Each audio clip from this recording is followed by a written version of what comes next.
All right, what's good, YouTube? I officially did it again.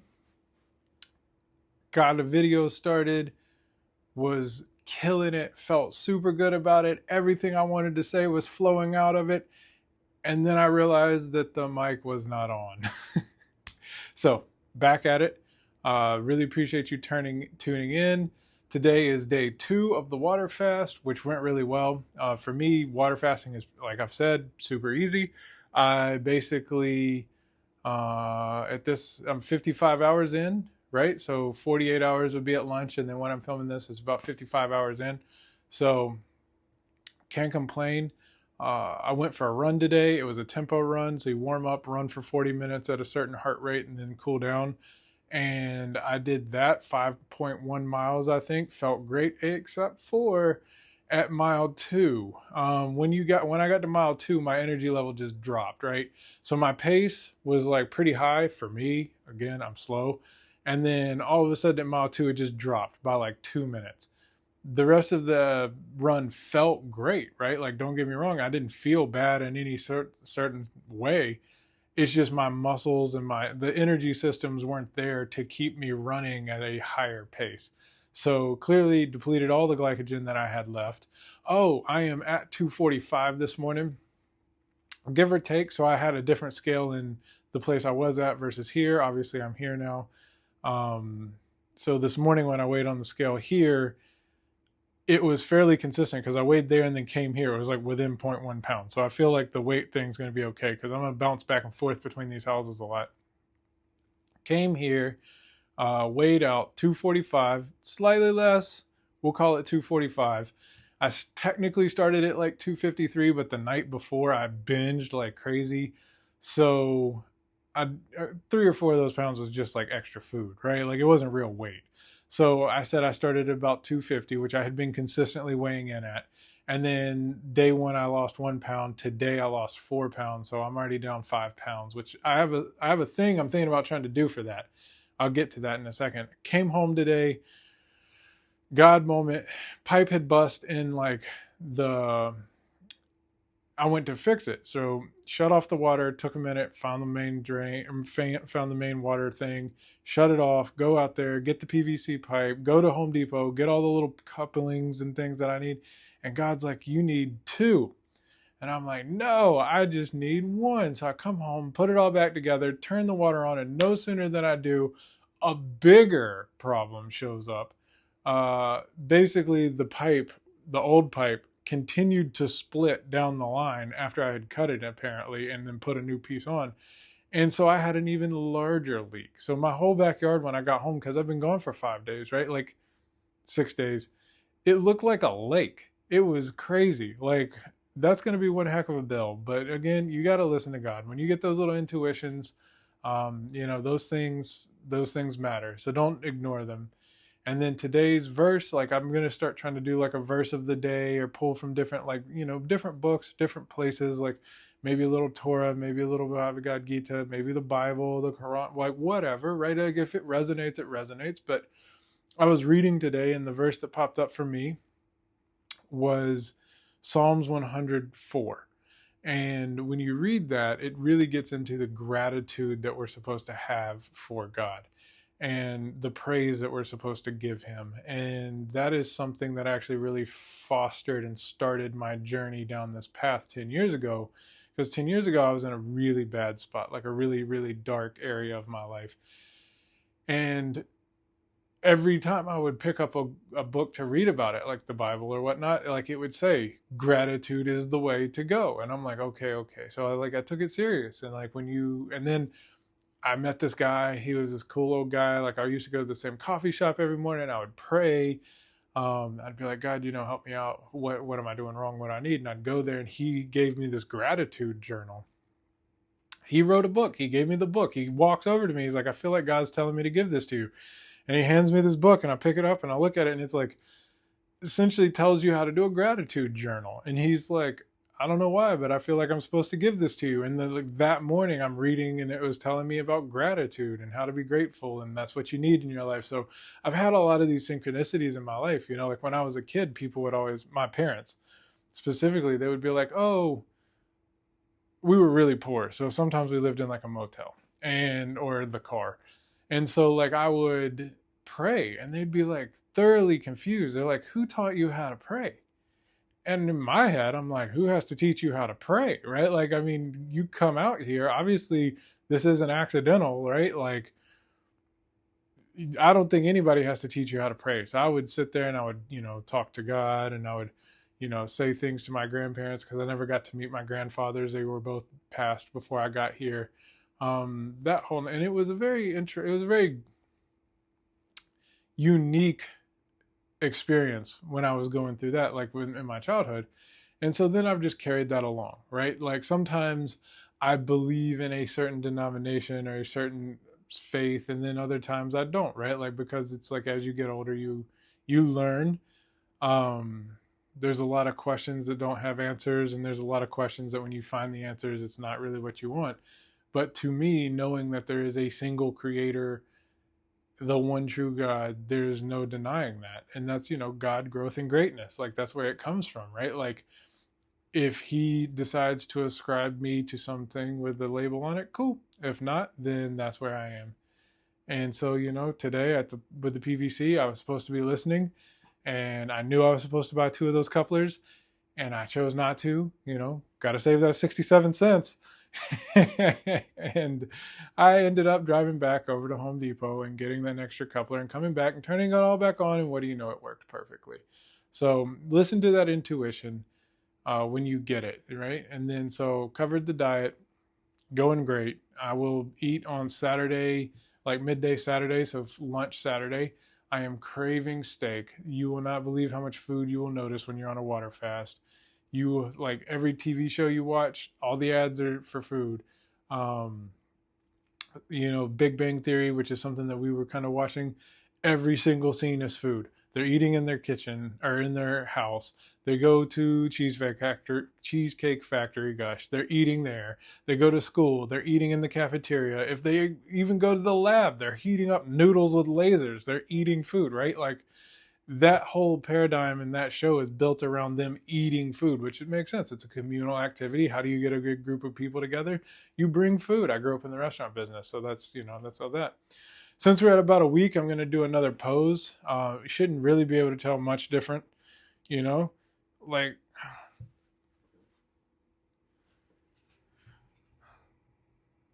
it should look about the same.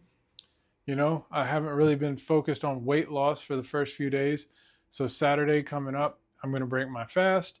I'm already at 245. So if I can project out, that'll probably put me down to maybe 239 on Friday, Saturday morning right before I break my fast at lunch. I might be around 239. That would be good. You're going to refeed, you're going to gain some water weight, you're going to get all the way back up to 243, 244, right? It's not uncommon for me to lose and I've done 31 days, I've done 21 days, I've done 7 days, I've done many, many, many fasts before. And they were all for health reasons like concussions, but this is now more for fat loss. And I'm a little OCD, so I tracked all this stuff in a spreadsheet, and I can go back and look at it. And the really long fast, obviously you start out losing a lot more and then it kind of gradually tapers off, but it's like on average I lose between zero point 0.8 and 1.2 pounds of fat a day, right? And that's after refeeding and getting that extra 8 to 12 pounds back of water weight. So I'm going to refeed with carnivore. I love ribeyes, I love New York strips. I don't love New York strips, they're just cheaper. The Fresh Market has a great deal. If you go there on certain days, you can get ground beef. It's great quality. It's much better than any other ground beef I've found at Kroger or at Costco or anywhere that's even cheaper if you go on certain days. And on the weekends, they have whole loins. So they'll do like a New York strip loin, or they'll do like ribeye loins, and they will be like $7 a pound, $10 a pound, whatever. They're just like super cheap for steak, right? Because it's a loss leader. It's a grocery store. So I go in there and I'll just order 2, 3 of those, like straight up the whole loins, right? We're talking 12 steaks a piece. I'll cut them all up. I have a nice big butcher knife. Put them in the, oh gosh, what do you call that thing? The vacuum sealer. Vacuum seal those bad boys, put them in the freeze, and just eat them like that. Like, you get one, maybe two a day. Like because like I try to cut them about a pound, right? I need 2 pounds of beef a day. roughly. So it's like, it's, some days I just do ground beef for 3 days in a row. If I can get it for $4 a pound, that's $8 a day. Throw in a few eggs here and there. I love sardines. Get me some sardines going. Then, eat steak for a day or two. And if it's only $7 a pound or $10 a pound, that's like $14, $20 a day. Well, if it's like, it sounds like a lot until you really go, well, when I go to Chick-fil-A and I get the chicken sandwich and I get the fries and I get the drink, then that's 13, $14, right? And then that's one meal. So what am I going to do? Not eat everybody's going to eat breakfast, even if you ate cereal with milk or, oatmeal or something cheap, right? Like whatever your cheap thing is in the morning. I went to Starbucks, right? You're going to spend $2 or $3 at least on that, if not $7, $8, $9. So by the time you really like add it up, if you eat out or even if you stay like at home, carnivore is really not expensive if you're smart about it. Now, I could go to the store over here to Fresh Market or Whole Foods and I could buy a $32 a pound ribeye and go bankrupt, right? But if you play the system a little bit, then it's really not bad. So um, I'm trying to remember all the things I said in the first video. First video, I was just crushed. I felt like on fire. And then now I'm kind of in my head, like, don't forget to say that thing that you said. Don't forget this thing over here. Don't forget that thing over there. So hopefully I've remembered everything. Sleep was great. That was one thing that I don't think I've covered in this video. Sorry if I already have. I got like an 84. It was telling me I was sleeping well, not moving a lot, dreaming a lot, which I was. I've been dreaming more in the last week than I've dreamed in 10 years. I don't know what's going on with that. When I fast, like my stress level, because the watch measures, it goes very, very low. And then subsequently, at least as long as I keep the fasts under like 7 days, my sleep is amazing, right? And once you go above that, I really don't like to sleep, right? Like my body is like always on alert and the stress level still registers low. I don't know why, but it's a very common thing with water fasting that like your energy level is just so high that you really, really, really you just can't sleep. Like I'm at 4 or 5 hours a night if I'm fasted for 10 days, right? But luckily for the shorter days, like 3 days, 5 days, sleep like a baby. I think I already covered. Yeah, I did cover the run in this. I'm gonna make more like shorts and stuff too, which are gonna cover Garmin specific content, probably some prayer, stuff like that, just to start the day off and get everything rolling. But so far, I'm loving it, man. Like I'm just super, super grateful. I have a great life. I live in a great place. I live in a great country. Um, I have everything I've ever wanted and needed in my life. So I'm just blessed. And like, this is an accountability vlog for me. This has really helped me focus in on what is important in my life in terms of the health. And I just hope that one day I can help reach one other person. If I can reach 100,000, that'd be amazing. But right now it's like, if one other person can see this and one other person can get something out of this, maybe they can laugh at my failures with the microphone, or maybe it'll give them the courage to go start jogging. Because 2 years ago, if you had told me if I was going to be a jogger and I'd go out and I'd be running, and I would have laughed at you so hard. There's no way this guy I never ran. Running was a punishment in sports. If you messed up, you ran laps, and that's the only time I ever ran, right?